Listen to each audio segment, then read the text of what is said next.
Hello everyone, good evening guys. So आप लोगों की तैयारी कैसी चल रही है एग्जाम की? आई होप सब स्टूडेंट बहुत अच्छे से रिवीजन कर रहे होंगे। जैसे मैंने आप लोगों को लास्ट वीडियोस में समझाया था कि बच्चों इस टाइम पे रिवीजन करना प्लस एफएसटी सॉल्व करना, वो भी एक प्रॉपर टाइम पीरियड में, कितना ज्यादा इंपॉर्टेंट है। आप अब ये चीज आप लोगों को रियलाइज हो या ना हो, but I am pretty sure आप लोगों को एक बार एग्जाम आप देख के आओगे ना, तब आप लोगों को खुद रियलाइज होगा कि यार एग्जाम पेपर तो बहुत ईजी था। सिर्फ प्रॉब्लम क्या रही कि मैंने रिवीजन अच्छे से नहीं किया। अगर मैं रिवीजन अच्छे से करता, क्वेश्चंस और ज्यादा से ज्यादा प्रैक्टिस करता, तो शायद मेरा इसी ईयर हो जाता। तो ये गिल्ट आपको बाद में ना हो, इसीलिए मैं आप लोगों को पहले से समझा रही हूँ बच्चों।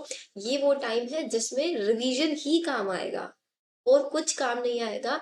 तो इसीलिए मैंने आप लोगों की थोड़ी सी हेल्प करने के लिए आप लोगों के लिए प्रीवियस ईयर पेपर सोल्यूशन की वीडियोस में लेके आ रही हूँ। तो बच्चों मैं आज आप लोगों को बता देती हूँ हम लोग कैसे इस सीरीज को कंटिन्यू करेंगे। जैसे कि आज हमारे पास है डेट 23। तो 23 में मैं आपको 2015 का पेपर सॉल्व करा रही हूँ। कल हम करेंगे 2016 का। 25 में हम करेंगे 2017। 26 में हम करेंगे 2018। 27 में करेंगे हम 2019। 28, 2020, 29, 2021, 30, 2022। तो ऐसे करके बच्चे लोग हम लोग पूरे 7 डेज में अपने सारे प्रीवियस ईयर क्वेश्चंस प्रैक्टिस कर लेंगे सारे चैप्टर्स से। तो अब आप लोगों का फोकस क्या होना चाहिए कि भाई सेशन में मैं आप लोगों को प्रीवियस ईयर क्वेश्चंस कराऊंगी और सेशन का टाइमिंग रहेगा डेली 8 बजे। 8 PM डेली आप लोगों का टाइम रहेगा। तो 8 PM आप लोगों को फिक्स कर लेना है कि 1 घंटा हम लोगों को शिवानी मैम को ही देना है एट एनी कॉस्ट। उसके अलावा किसी भी टाइम में आप जो करना चाहें आप वो कर सकते हैं।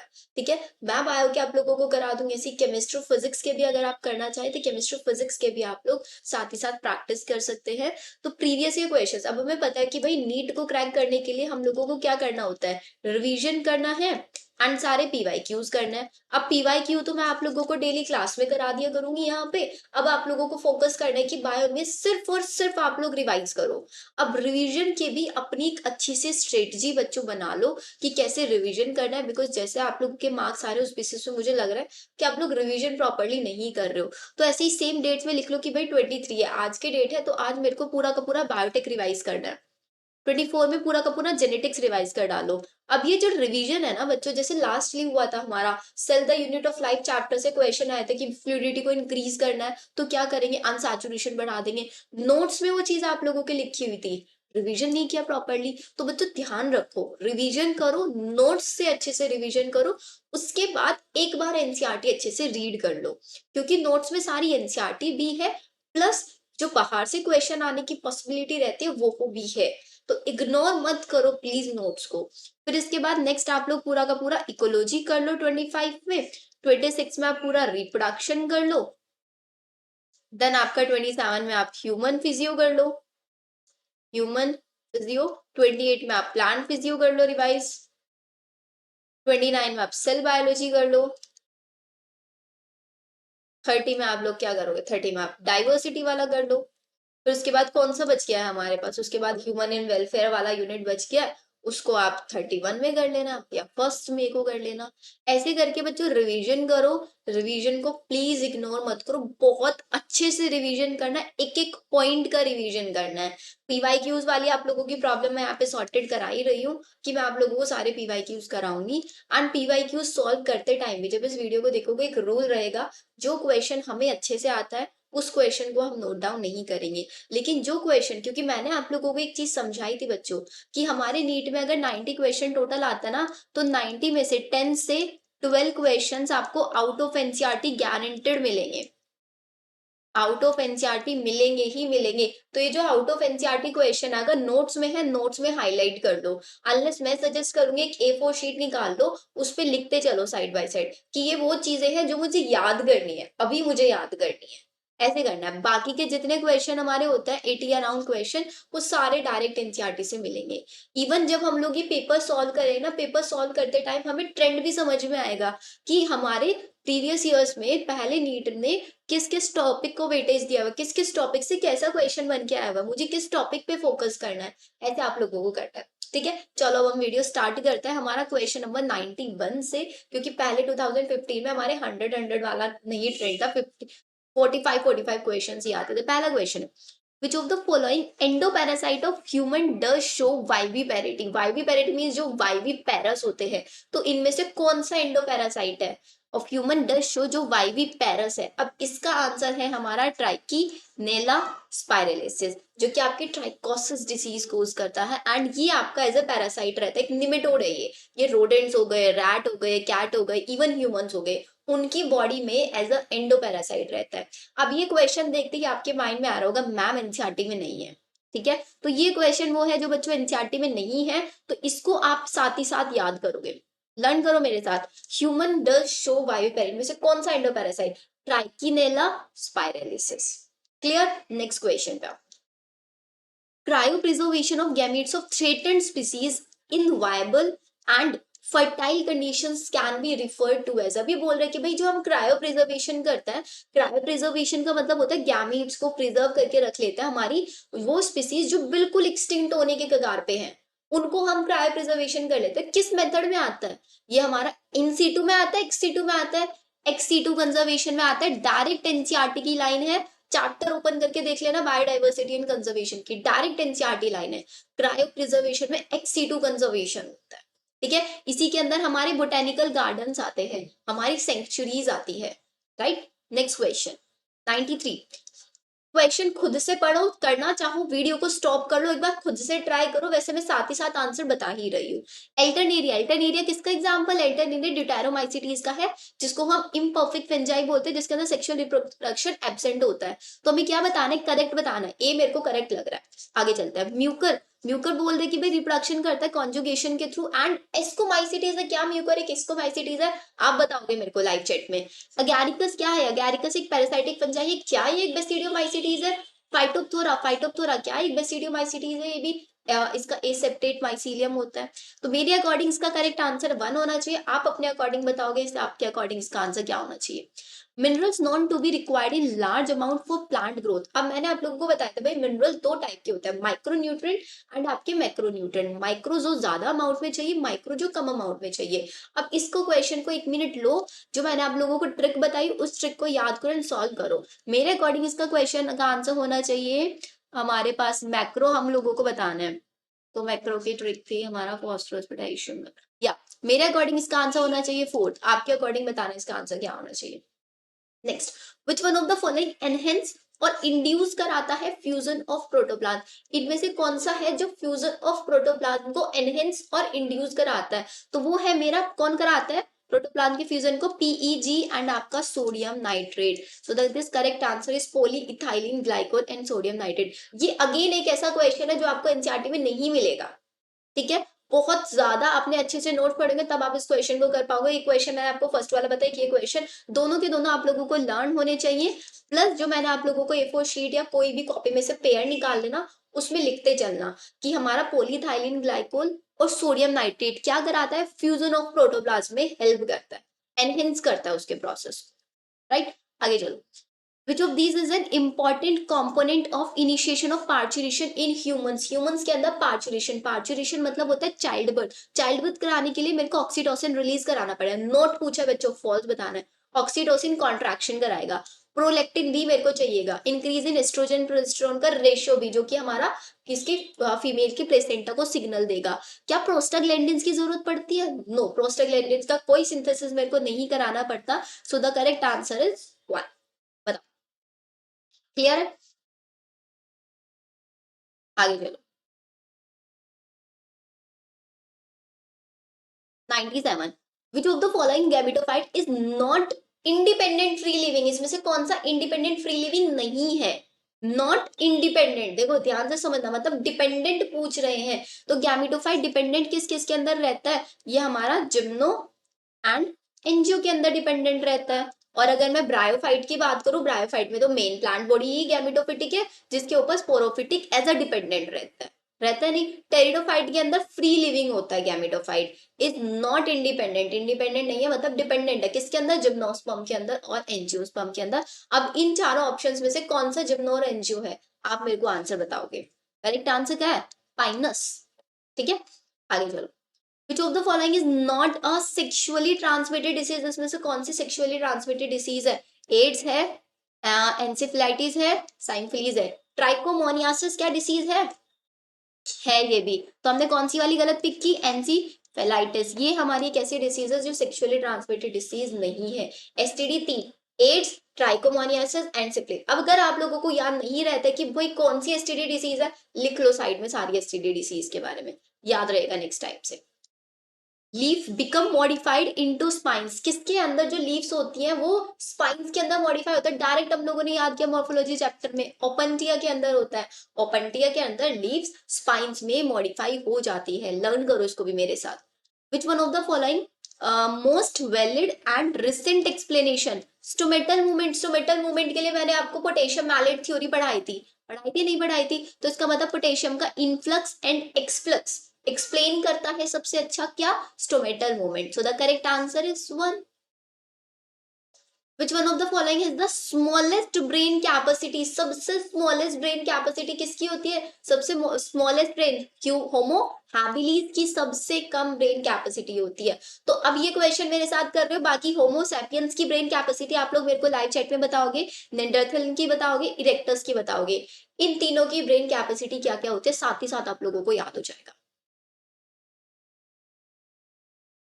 आगे चलो।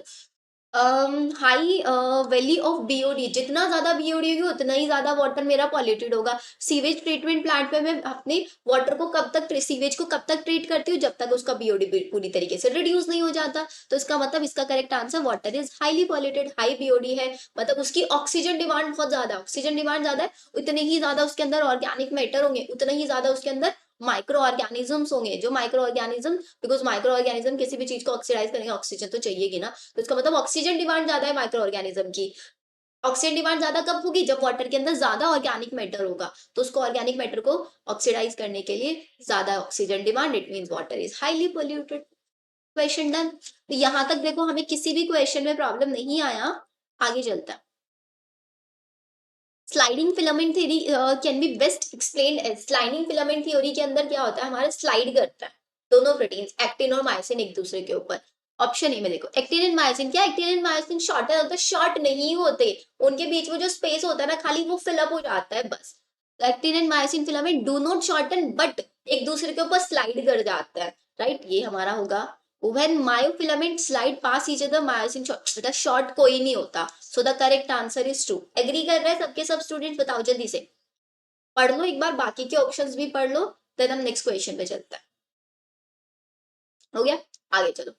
A gymnast is able to balance his body upside down even in the total darkness, मतलब कितनी भी डार्कनेस हो वो अपनी बॉडी को बैलेंस कर देते हैं। तो हमारे ईयर के अंदर एक बैलेंसिंग ऑर्गन होता है जो हमारी बॉडी का बैलेंस बनाने में हेल्प करता है। वो क्या होता है, हमारा वेस्टिबुलर एपरेटस। जिसने ईयर वाला न्यूरल कंटेंट कोऑर्डिनेशन में ईयर वाला टॉपिक पढ़ा होगा उसमें देखा होगा वेस्टिबुलर एपरेटस क्या होता है, हमारे ईयर्स के अंदर होता है जो हमारे बैलेंसिंग को कंट्रोल करता है। तो जितने भी जिम्नास्टिक करता है ना वो अपने वेस्टिबुलर एपरेटस को ही एनहेंस करने का काम करता है, बिकॉज उनकी सारा का सारा काम किसका होता है, बैलेंसिंग का होता है। Next 105, a man with blood group A marries a woman with blood group B. ठीक है, what are the possible blood group. अब इस क्वेश्चन को आप लोग सॉल्व करो जल्दी से, I am giving you 2 minutes, then will see कौन इस क्वेश्चन को अच्छे से सॉल्व कर पाता है। करो जल्दी से, मैं भी ट्राई करती हूँ आप लोगों के साथ साथ।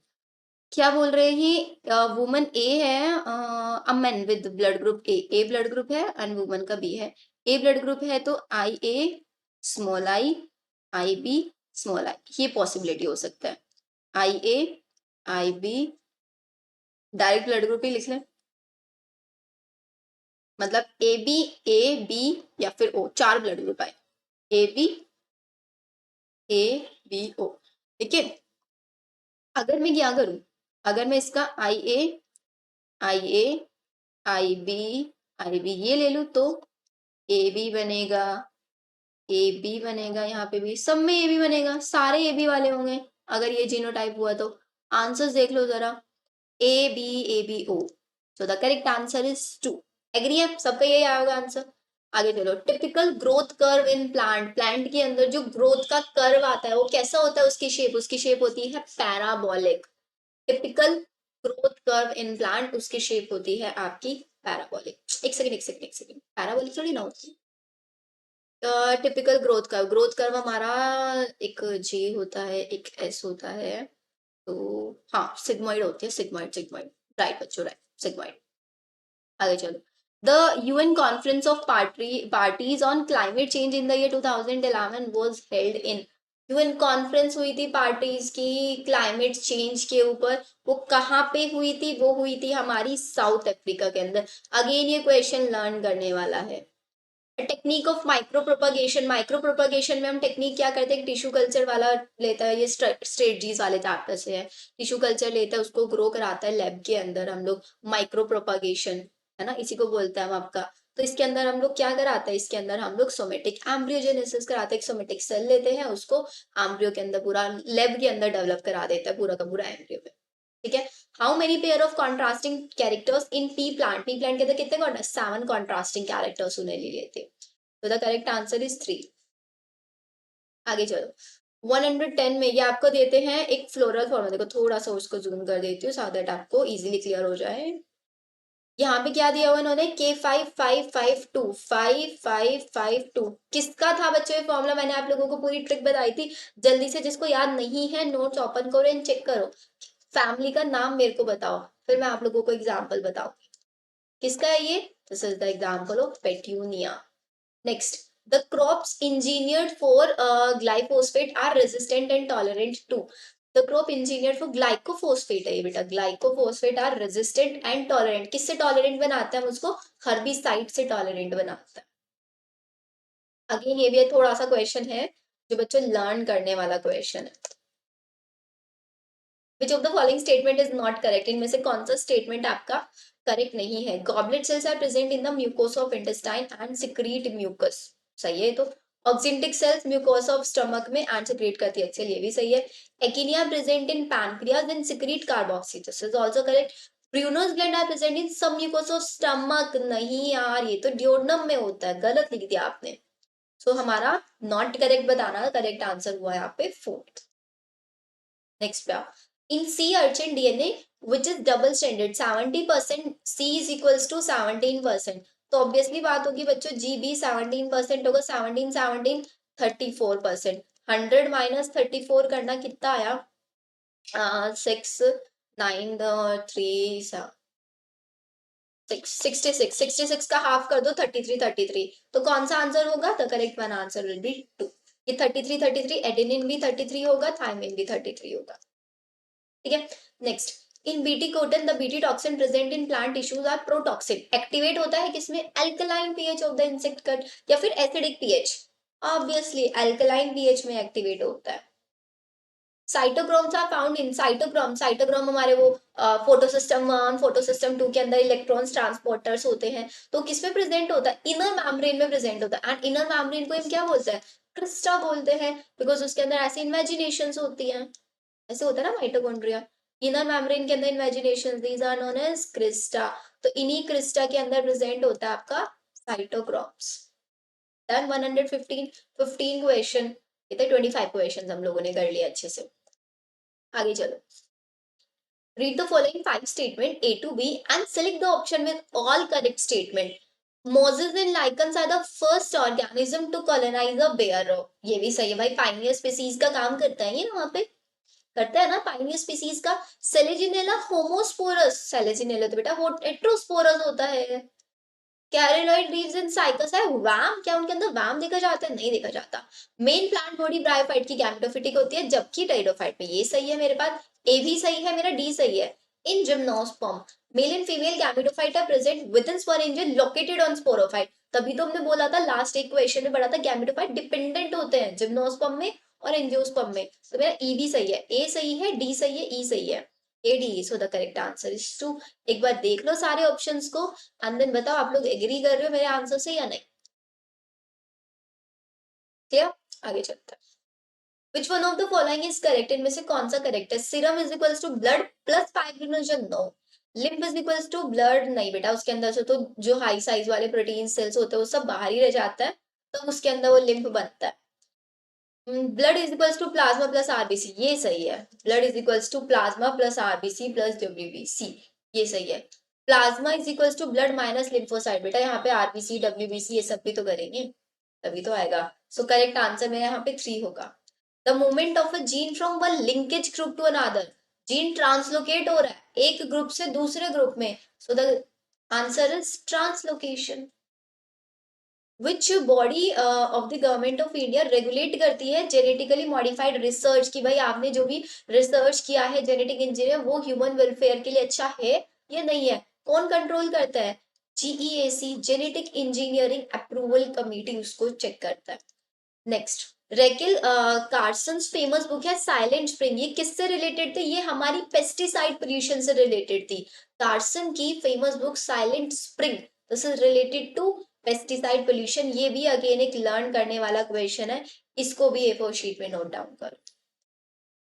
Next 121, gastric juice of infant, gastric juice stomach के अंदर बनता है, क्या क्या होता है? पेप्सिनोजन होता है, लाइपेज होता है, रेनिन होता है, so the correct answer is 2। एक बार बाकी के ऑप्शंस भी चेक करो एंड देन टेल मी सही है या नहीं।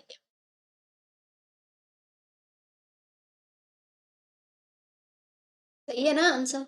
चलो आगे चलते हैं। अब बच्चों देखो, अब के क्वेश्चंस आप लोगों को बहुत इजी लग रहे होंगे एंड मैथ्स क्वेश्चन वही है जो मैंने आपको काउंट बताया ना 10 से 12, वो कम ही चला जाएगा, उससे ज्यादा नहीं जाएगा। देखना आउट ऑफ एनसीईआरटी से उतने क्वेश्चन मिलेंगे, हर एक पेपर में मिलने वाले हैं मेरे को, 15 में भी 16 में भी, कोई सा भी पेपर उठा के देख लेना, सब में यही काउंट मिलने वाला है। तो अगर आप लोगों को लगता है कि भाई मुझसे आउट ऑफ एनसीईआरटी नहीं होगा, तो आउट ऑफ एनसीईआरटी जितने प्रीवियस ईयर में आए उनको लर्न कर लो, प्लस सारा का सारा एनसीईआरटी रट डालो बहुत अच्छे से। आ गया, विच of the following is not one of the prime health risk associated with UV radiation। अगर आप यूवी रेडिएशन के एक्सपोजर में आते हैं आपको स्किन कैंसर हो सकता है, आपकी आईज डैमेज हो सकती है, और जितना भी आउटर सरफेस वाला पार्ट होता है वो हो सकता है उसके अंदर, आपका इम्यून सिस्टम भी रिड्यूस कर देता है, आईज डैमेज कर देगा। स्किन कैंसर, क्या लीवर कैंसर हो सकता है? लीवर तक आपकी यूवी रेडिएशन पेनिट्रेट कर सकती है? नहीं कर पाएंगी। सो यहाँ पे कौन सा नहीं है? The correct one answer is increase lung liver cancer. Liver cancer नहीं हो पाएगा यूवी रेडिएशन के एक्सपोजर से। कैपेसिटेशन, दो प्रोसेस होता है बच्चा, डी कैपेसिटेशन और एक होता है कैपेसिटेशन। डी कैपेसिटेशन हम एपिडिडाइमिस के अंदर करते हैं, डी कैपेसिटेशन मतलब डिपोजिशन कराना, किसका? कोलेस्ट्रॉल का डिपोजिशन कराना, स्पर्म की मोटाइलिटी को बढ़ा देना। फिर कैपेसिटेशन होता है फीमेल रिप्रोडक्टिव ट्रैक्ट के अंदर फर्टिलाइजेशन से पहले, ताकि स्पर्म की मोटाइलिटी बढ़ जाए into the female reproductive system. तो कैपेसिटेशन कहाँ पे होता है? स्पर्म का होता है बिफोर फर्टिलाइजेशन, आफ्टर फर्टिलाइजेशन नहीं, before fertilisation. This is the correct answer. Most animals are tree dweller, बहुत सारे एनिमल्स ट्री ड्वेलर की तरह वर्क करता है। हमारा लंग ऑफ द प्लेनेट कौन है? आपका ट्रॉपिकल रेन फॉरेस्ट, तो वही उसी के अंदर मोस्टली एनिमल्स होते हैं जो ट्री ड्वेलर्स की तरह वर्क करता है। ट्रू न्यूक्लियस किसके अंदर एब्सेंट होता है बच्चा? True nucleus is absent in Mucor, Volvox, पाउचेरिया। द करेक्ट आंसर इज, जल्दी से बताओ। Volvox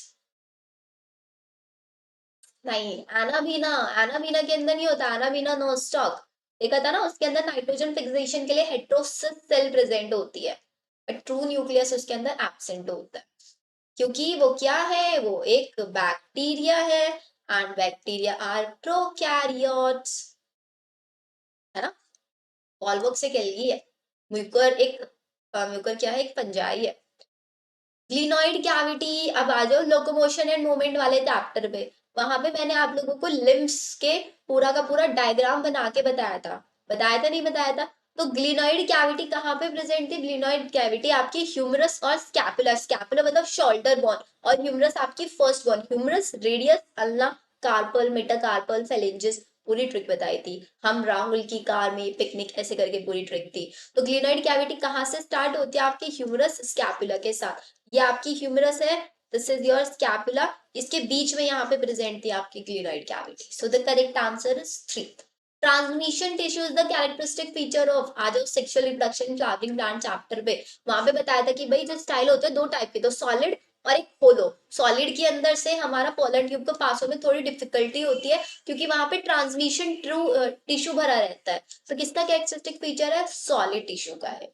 DNA is not present in 128, question पे आओ। डीएनए किसके अंदर प्रेजेंट नहीं होता? न्यूक्लियस के अंदर तो होते हैं, क्लोरोप्लास्ट के अंदर भी होता है, माइटो, बट राइबोसोम्स के अंदर नहीं होता। Ribosomes are the protein factory, single membranous structure ये होती है। 129, gene regulation governing lactose operon of E. coli that involve the lake I gene product is I gene. अभी कैसा दिखाता है देखो, जीन रेगुलेशन कराना है मेरे को लेक्टोज से, तो यहाँ पे जो आई जीन से इनहिबिटर्स निकलते हैं वो रिप्रेसिबल प्रोटीन्स होते हैं। एंड रिप्रेसिव प्रोटीन क्या करते हैं, ट्रांसलेशन को प्रिवेंट करने का काम करता है, ताकि वो जया है ना, पीपो जया, वहां पे बीटा गैलेक्टोसाइडेज, ट्रांस एसिटाइलेज, परमेज वो ना बन पाए, उस चीज को रोकता है। क्योंकि बीटा गैलेक्टोसाइडेज ही क्या कराता है, लैक्टोज से ग्लूकोज प्लस गिलेक्टोज में कन्वर्ट कराता है। तो करेक्ट आंसर क्या होगा हमारा, ये नेगेटिव रेगुलेशन होगा यहाँ पे। एंड रिप्रेसिबल प्रोडक्ट आएगा आई से, और रिप्रेसर क्या करेंगे, हमारे ट्रांसक्रिप्शन को प्रिवेंट करा देंगे। Done?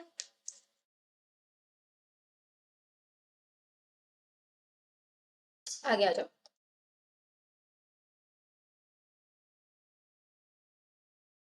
130. Which of the following does not favor the formation of large quantities of dilute urine?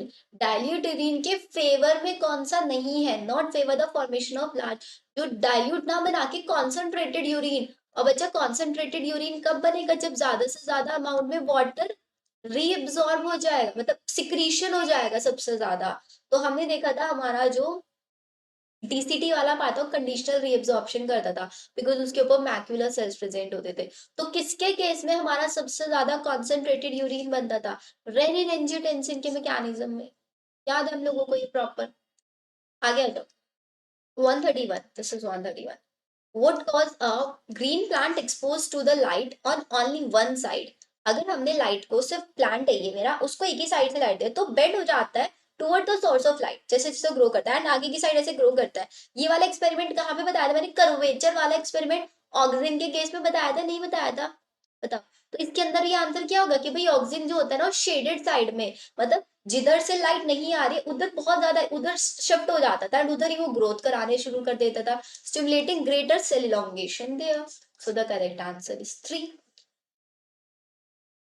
Nuclear envelope किसका डेरिवेटिव है, न्यूक्लियर एनवेलप, न्यूक्लियस के बाहर की मेम्ब्रेन डायरेक्ट किससे बनती है, वो एंडोप्लाज्मिक रेटिकुलम। कौन से वाला होता है डायरेक्ट अटैच में, रफ एंडोप्लाज्मिक रेटिकुलम होता है। रफ एंडोप्लाज्मिक रेटिकुलम ही प्रोटीन बनाता है, स्मूथ एंडोप्लाज्मिक रेटिकुलम हमारा लिपिड्स बनाता है।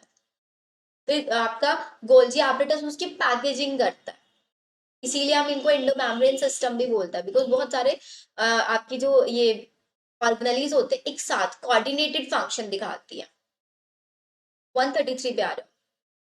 133 में बोलते हैं कि आपका synapsis align homologous chromosome, synthesis of RNA, RNA protein कब बनता है, आरएनएन प्रोटीन G2 में बनता है। तो मेरे को पता है कि भाई बी का तो थर्ड होने वाला है, अब देखना मैं इसको क्वेश्चन को कैसे करने वाली हूँ। बी का थर्ड, बी का थर्ड किसमें है, फर्स्ट और सेकंड में, तो या तो ये हो सकता है मेरा या फिर ये हो सकता है। इसके बाद सपोज करता है मेरे को प्रोफेज वन में, मियोसिस वन की प्रोफेज वन में बहुत कंफ्यूजन रहता है, ठीक है, तो मैं इजी इजी वालों को पहले चेक कर लूंगी। Centromeres do not separate, centromere separate नहीं होते, किसके अंदर नहीं होते सेंट्रोमियर सेपरेट, मियोसिस वन में नहीं होते, तभी तो रिडक्शनल डिवीजन होगा वहां पे। तो मियोसिस वन में सेंट्रोमियर सेपरेट नहीं होते, क्रोमेटिड्स हाफ हाफ हो जाते हैं, 6 है, 3 एक साइड चले जाएंगे, 3 एक साइड चले जाएंगे, किसके अंदर, एनाफेज वन के अंदर। तो डी का फोर्थ होना चाहिए, डी का फोर्थ किस में है ये, बाकी का ऑप्शन मेरे को आता है नहीं आता है मैटर नहीं करेगा, करना चाहो तो उसको भी चेक कर लेना। बी का क्या होना चाहिए, बी का हमारा थर्ड होगा। एंजाइम रिकॉम्बिनेज, रिकॉम्बिनेशन नोड्यूल को ब्रेक कराता है, कहाँ पे, पेकाइटिन स्टेज के अंदर कराता है। लीजा जरा पानी दे तो, leptotene, zygotene, pachytene, diplotene and diakinesis. ये हो गया 133, आगे आ जाओ। 134, keel is the characteristic feature of the flower, और जब भी मॉर्फोलॉजी पढ़ता है नोट्स में सबसे पहले आता है इंडिगोफेरा, इंडिगोफेरा के अंदर कील एक कैरेक्टरिस्टिक फीचर होता है हमारे फ्लावर्स के अंदर। 135, पेरीगाइनस फ्लावर, याद है हम लोगों को, पेरीगाइनस फ्लावर किसके अंदर पाया जाता है, चाइना रोज के अंदर पाया जाता है। 136, a chemical signal that is both endocrine and exocrine, and sorry endocrine and neural role, endocrine hormone की तरह भी एंड न्यूरल मैकेनिज्म भी दिखाता है। कौन दिखाता है ऐसा काम, है आपका एपिनेफ्रिन, दोनों फंक्शन करता है, एंडोक्राइन की तरह भी वर्क करता है, एक न्यूरो ट्रांसमीटर की तरह भी यहाँ पे हेल्प करता है कहीं ना कहीं। Next, one which of the following both pairs have correct combination, correct combination मेरे को पता है, एक्सीट्यू के अंदर जूलॉजिकल पार्क्स आता है, सैंक्चुरीज आती है, सेक्रेड ग्रूव्स आते हैं, और इन सीटू कंजर्वेशन के, अच्छा इन सीटू और एक्स सीटू में डिफरेंस पता है ना? इन सीटू भाई उसके एरिया के अंदर जाके उसको सेव करना, उसको एक प्रॉपर हेल्थ केयर प्रोवाइड कराना। वो कब होता है? जब मेरे पास नंबर ऑफ स्पीसीज ज्यादा होती है तो मैं उसी के एरिया में जाती हूँ, उसी की वहीं पे देखभाल करने लग जाती हूँ। बट अगर मेरे पास थ्रेटेंड स्पीसीज होती है, बहुत कम अमाउंट ऑफ स्पीसीज है, तो मैं उसके एरिया में ना जाके उसको उठा के अपने एरिया के अंदर ले आती हूँ, जैसे कि हमारा बोटेनिकल गार्डन्स के अंदर होता है। ठीक है, तो करेक्ट आंसर कौन सा होगा इसका? करेक्ट आंसर होगा इंस्टीट्यूट में नेशनल पार्क्स आते हैं, बिकॉज हम वहीं पे जाके उनको नेशनल पार्क्स में, बोटेनिकल गार्डन हम अपने बनाते हैं। तो correct answer is your four. Cryo preservation ex situ में आता है, इसके अंदर नहीं आता। सीड बैंक भी एक्सीटू में आता है, सीक्रेट ग्रुप एक्सीटू में नहीं आता। नेक्स्ट, एचआईवी का एड्स कोज करता है, तो सबसे पहले दो सेल्स को करता है। पहला मैक्रोफेजेस को इफेक्ट करता है एंड टी लिम्फोसाइट्स का काउंट कम करा देता है। The correct answer is helper T lymphocyte. Hysterectomy, hystera is also known as uterus या वॉर्म, तो hysterectomy surgical removal of uterus. 140, removal of PCT. अगर मैंने पीसीटी, भाई पीसीटी बहुत ज्यादा अमाउंट में वाटर एब्जॉर्ब करता है, उसको हटा दिया तो यूरिन बहुत ज्यादा डाइल्यूट बनना शुरू हो जाएगा, मोर डाइल्यूट यूरिन बनेगा। Major characteristics of the monocot, monocot और डाइकोट के बीच में डिफरेंस क्या होता है? कि मोनोकोट के अंदर सेकेंडरी ग्रोथ नहीं होती, डाइकोट के अंदर सेकेंडरी ग्रोथ होती है। किस बेसिस पे हम पता लगाते हैं? जाइलम और फ्लोएम के बीच में वेस्कुलर कैम्बियम, जिसके अंदर वेस्कुलर कैम्बियम होगा उसको हम ओपन बोलते हैं, बिकॉज वो ओपन है सेकेंडरी ग्रोथ के लिए। ओपन का मतलब होता है बच्चा सेकेंडरी ग्रोथ के लिए ओपन है, क्लोज सेकेंडरी ग्रोथ के लिए ओपन नहीं है। Xylem and phloem same radius पे होंगे, this is known as conjoint. तो डिफरेंस क्या हुआ? पढ़ो जरा option. Scattered vascular bundle, vasculature without cambium, this is the correct. Cambium sandwich between xylem and phloem, ऐसा कुछ नहीं, ओपन वेस्कुलर। टू होगा। वेस्कुलेचर विदाउट कैम्बियम होता है, कैरेक्टरिस्टिक फीचर है हमारा मोनोकोट रूट का। आगे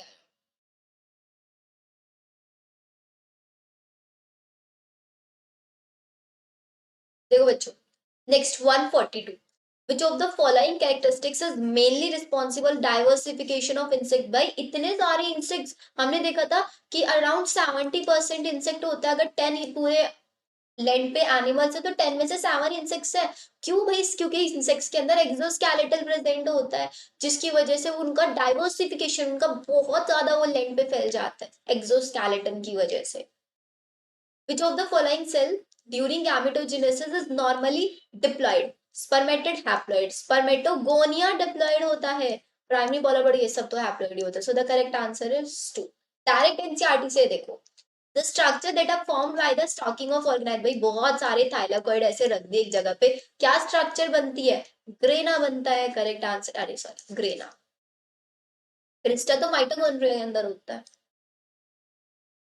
next, the chromosomes in which centromere is situated, एक एंड पे होगा अगर, this is known as acrocentric या टीलोसेंट्रिक। या एक्रोसेंट्रिक, टीलोसेंट्रिक में एक बहुत छोटी हो जाती है, एक बड़ी हो जाती है। सब मेटासेंट्रिक में एक लॉन्ग होती है, एक शॉर्ट होती है, मेटासेंट्रिक में बिल्कुल सेंटर में होता है।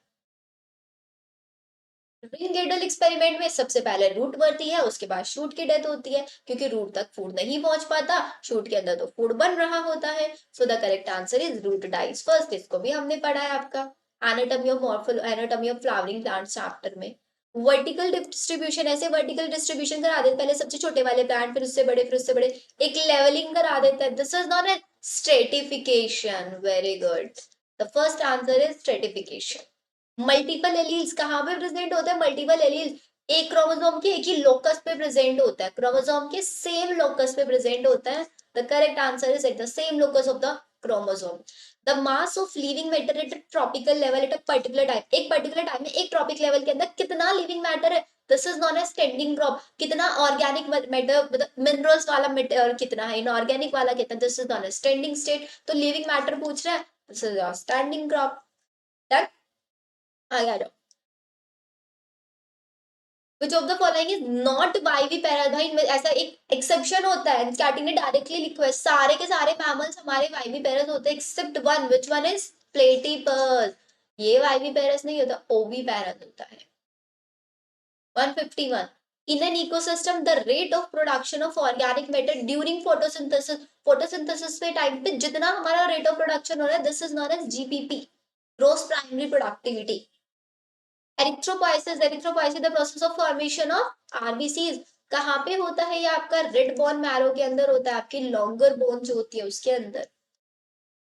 और हमारा ग्रेवयार्ड कौन होता है? स्प्लीन होता है, ग्रेवयार्ड ऑफ आरबीसी। एंड बाकी लीवर और किडनी के अंदर भी होता है, बट स्टार्ट और रेड बोन मैरो के अंदर ही होता है। Which of the following common mechanism of genetic variation in the population of sexually reproducing organism? Common mechanism है वेरिएशन किसकी वजह से आता है? मियोसिस, सेक्सुअल रिप्रोडक्शन में मियोसिस। मियोसिस के अंदर कौन सा प्रोसेस होता है? भाई मियोसिस के अंदर हमारा रिकॉम्बिनेशन प्रोसेस होता है, जिसकी वजह से सबसे ज्यादा वेरिएशन आता है। Blood pressure in the mammalian iota, iota को क्या करना है? पूरी बॉडी के अंदर ब्लड को ट्रांसपोर्ट कराना है, तो इसका मतलब उसके अंदर सबसे ज्यादा प्रेशर होगा। होगा या नहीं होगा? अब आयोटा किससे अटैच्ड होता है?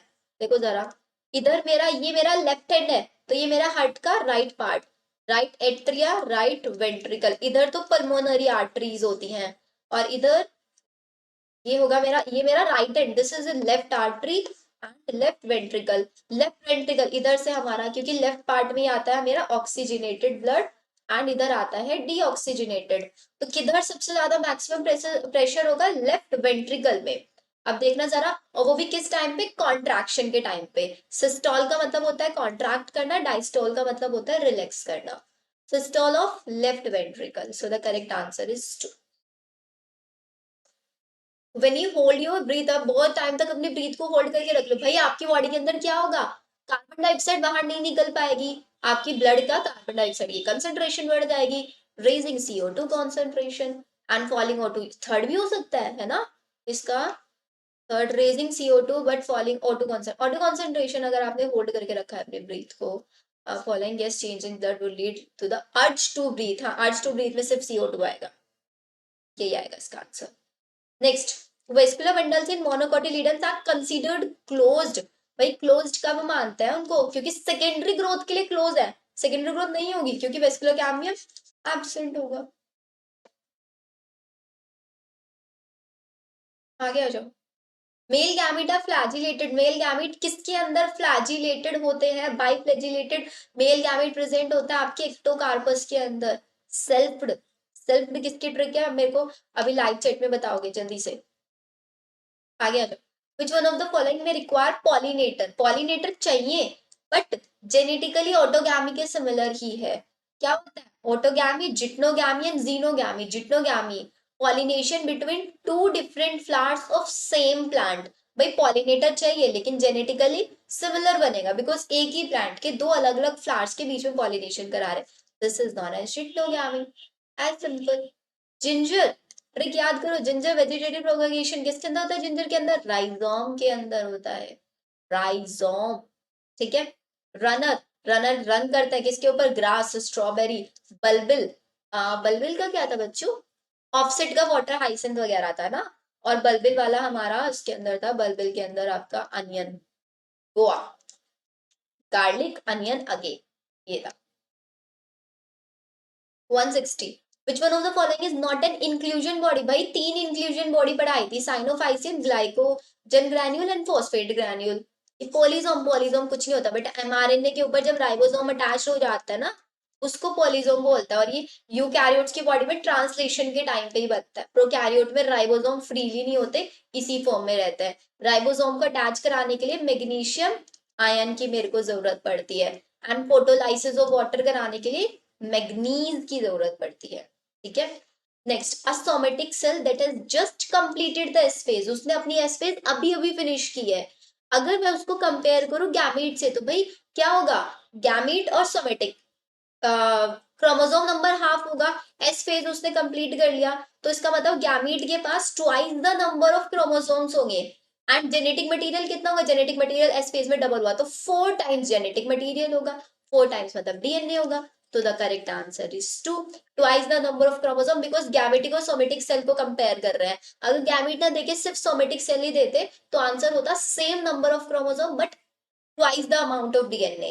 अमाउंट ऑफ, बिकॉज सी से 2C हो जाता है after S phase, but chromosome number same रहता है। लेकिन यहाँ पे गैमेट और सोमेटिक सेल को कंपेयर करा रहे हैं, गैमेट्स के अंदर हाफ नंबर ऑफ क्रोमोसोम्स हो जाता है। एलील क्या होता है? Alleles are the different molecular forms of a gene, किसी भी जीन की डिफरेंट मॉलिक्यूलर फॉर्म्स होती है।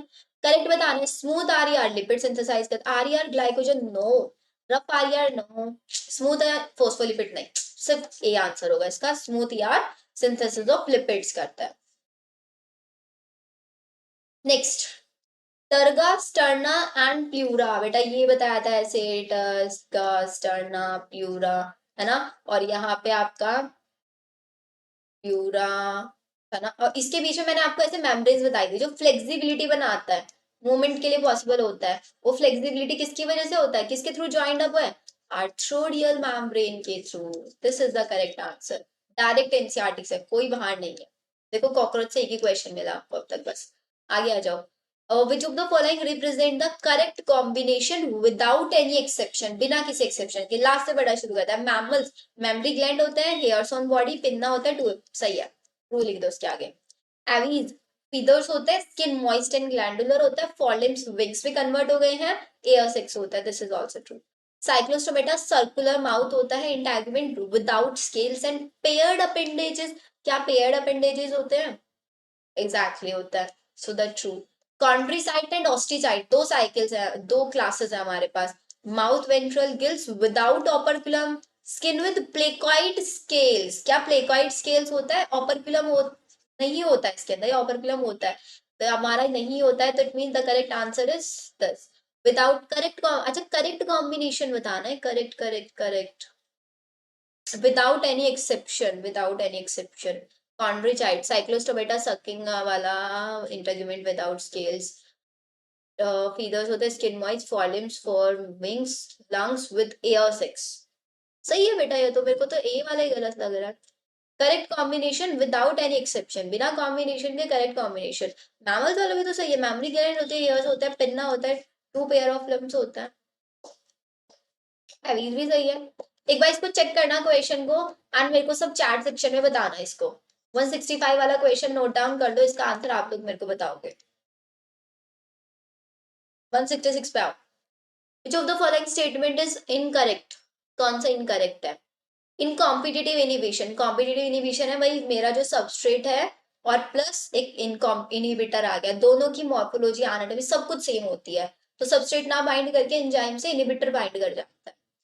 In competitive inhibition, inhibitor molecule is not chemically changed by the enzyme. Inhibitor molecule को enzyme chemically change तो कराता ही नहीं है।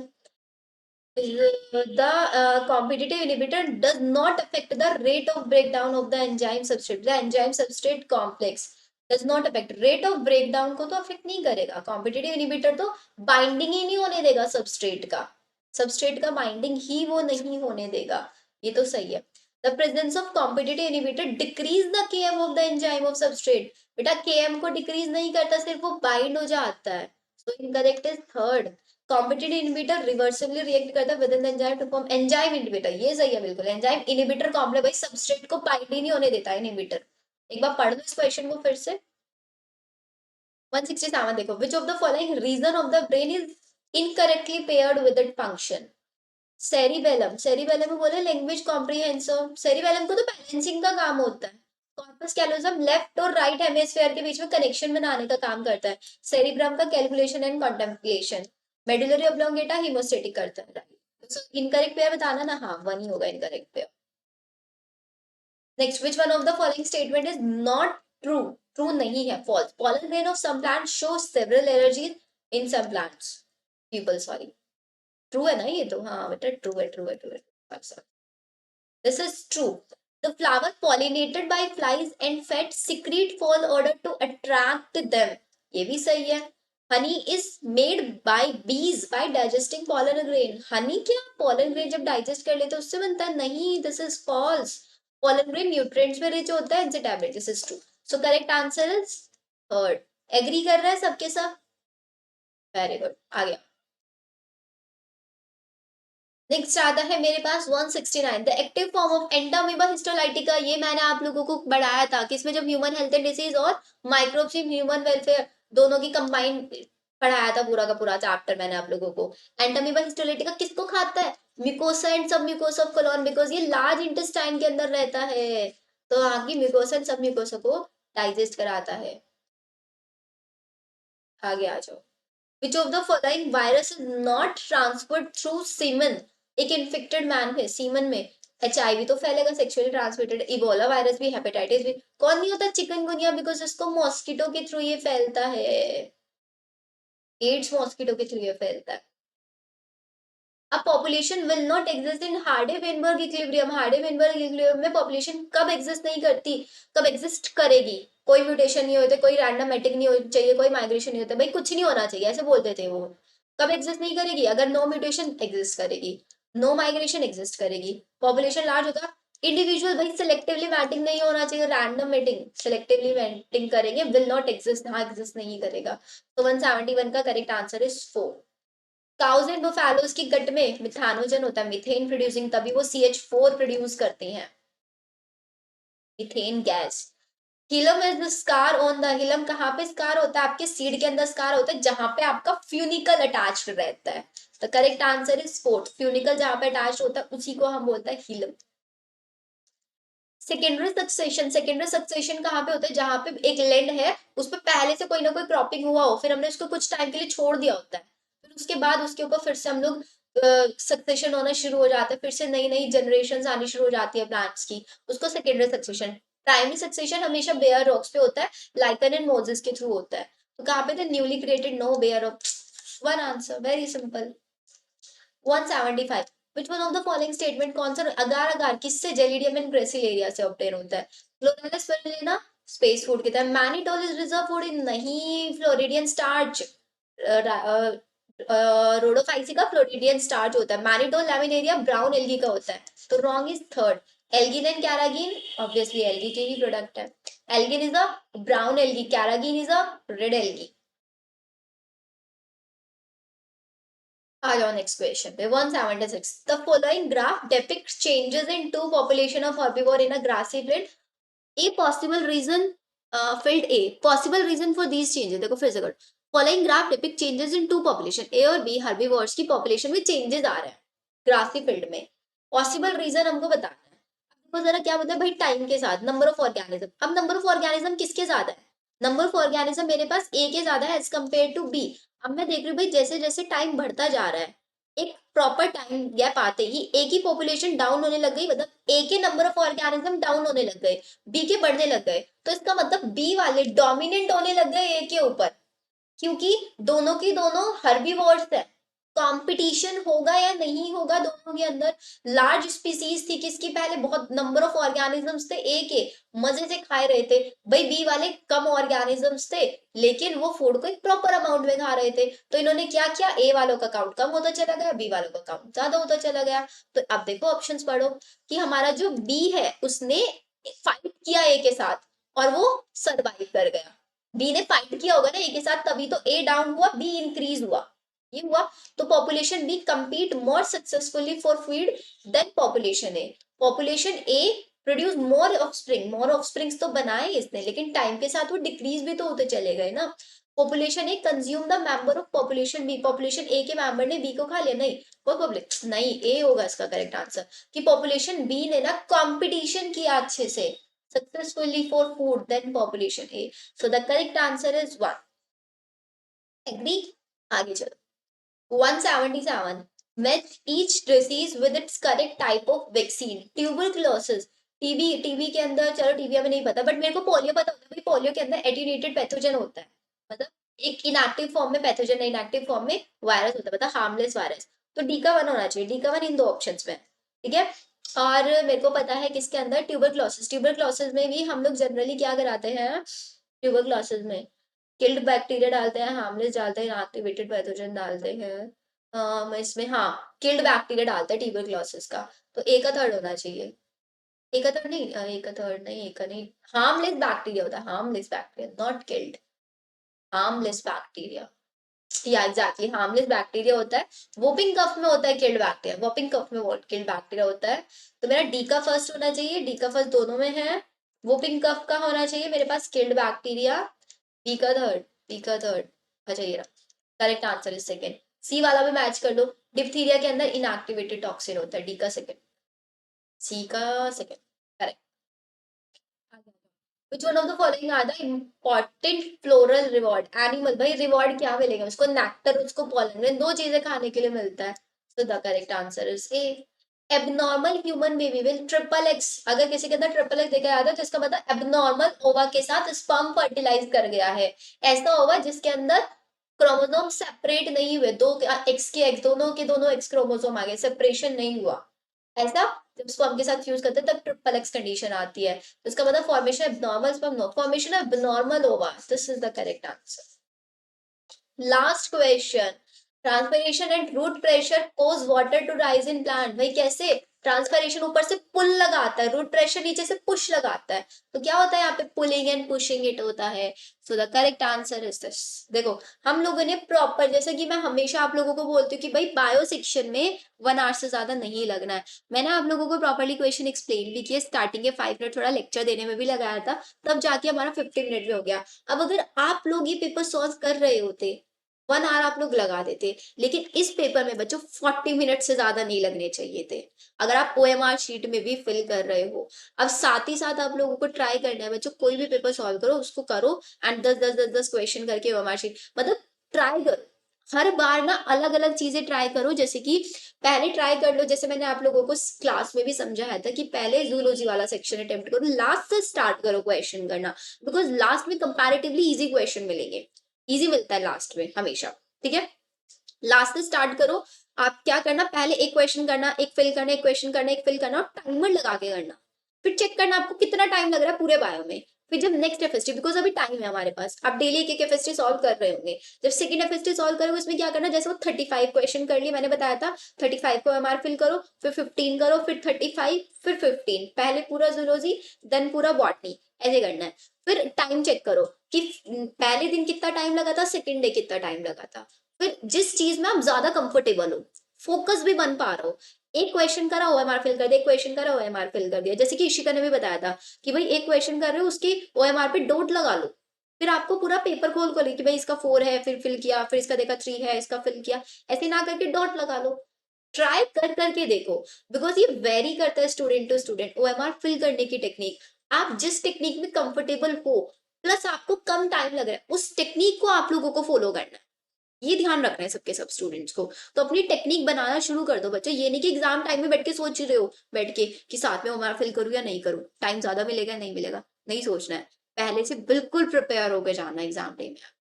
ठीक है, तो आज का हमारा 2015 वाला पेपर सॉल्व, जैसे कि हम लोगों ने देखा, मुश्किल से मेरे को लगा 5 क्वेश्चन ऐसे थे जो आउट ऑफ एनसीईआरटी थे, उसके अलावा सारे क्वेश्चन बहुत इजी थे।